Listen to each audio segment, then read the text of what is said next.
Welcome to my channel, Constructive Interference. I am the Mad Medicine Woman with good reason.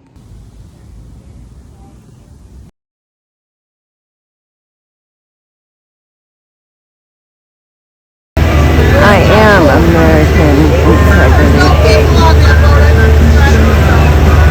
The boat's driving itself. Yeah, the boat drives itself.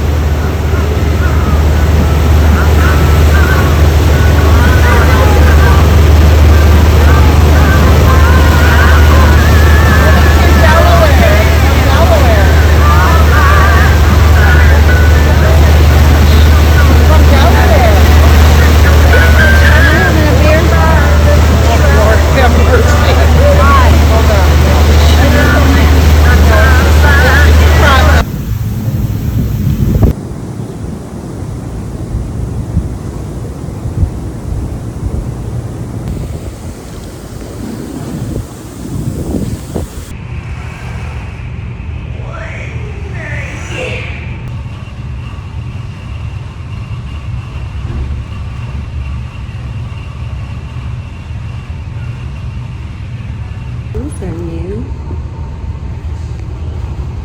Gym Reapers. Nobody sponsors me, I buy my own shit.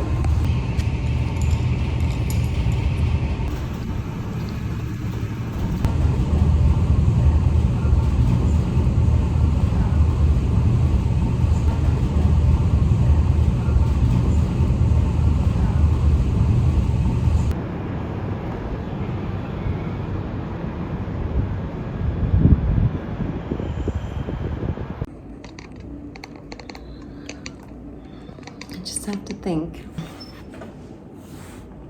This is my therapy. Reducing you to a person. A person is a corporation. You don't want to be a corporation. A corporation is a corpse. It's dead. It does not live. It does not speak. They can't hear your voice in court. It's a commercial process. They can only deal with the dead in their ship of citizenships. And you don't want to be a citizen. You want to be a sovereign under God's jurisdiction and take yourself out of their ship, their citizenship, because this is a ship of admiralty law. And when you go into here, you are in their waters and you may never safely return. It was General Motors' deadly secret. Now a startling look inside the GM culture that put a price on their customers' lives. GM made a business decision not to fix these safety defects. I'm Bob McEwen. This is the Fifth Estate. Ahead, the story of the switch from hell. Safety defects. GM didn't. The company somehow rationalized that a loss of power, even at high speed, wasn't really a safety issue, but more of a customer convenience issue. And there was no recall. You say you want General Motors to stop making cars that break down in a few years. Mate, you can't, so they can sell all of them. Well, do you really believe that cars are made to break down? What, built-in obsolescence? Yeah, I believe in built-in obsolescence, don't you? You are the foreigner. You have no ability to state a claim because of your birth certificate status, and you are on the foreign soil.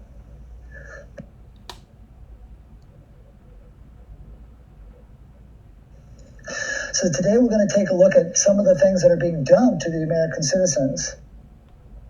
That if you don't have the right mechanics and methods as you write things down, you lose jurisdiction of what you're trying to say for the ability to state a claim. I'd like to give a little grammar lesson to the world and to Tucker Carlson about facts, otherwise known as nouns. We use hyphens between nouns to command control of the nouns. If you want to step into the big boy field and play around with the big boys, you better know how to syntax, because if you can't control your world, somebody's going to control it for you. They're going to tell you you're on foreign soil, which is an adjective pronoun. They're going to direct you in circles and looping of things that don't exist. So you can learn a little bit about this and get yourself the necessary education so that when you do run into this parallel construction, who is rogue on its face and is thwarting the command position of the Postmaster-General, me, Russell-J. Gould, and Commander-in-Chief. When you know these facts to be true, the fiction will leave you alone. If you do not control your parallel construction, you will have words defined for you, and you will be spun in loops of no solutions. In closing, on this weekend of July 4th, the Day of the Slaves, learn how to syntax, because if you don't know how to communicate correct, the fiction will eat you up. You can learn more about this at lastflagstanding.com, and you can also get a claim of the life as a solution at fortheclaimofthelife.com. What the claim of the life does, and it gives you a foundation to join the correct flag, which I have the Title IV copyrights to, stemming from a filing at the United Nations of 1999 for copyrights on the Title IV 1 to 1.9 dimension flag. The value in that is, as you go to ports and courts and banks, when you hoist the colors in the correct communication parsing syntax grammar, you now have the capacity to state a claim. If you don't have the correct flag, you don't have the capacity to state a claim in your world. Words and terms are based on maritime admiralty, the law of water. And so that's why when you go into a court, you have a fence and a gate. The people sit out here and the judge sits inside. The gate is called a floodgate. When you go through the canal, you have a floodgate. Right. So when you're sitting out here, you're in the law of the land. The judge has no control or no jurisdiction over the people sitting out here. No jurisdiction whatsoever. Right, because they're outside the gate. That's outside the gate. Right. That's on land. Right. But when you walk past that gate, now you're in hot water. And someone's gonna have to bail you out. Bail, yeah.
Wondering.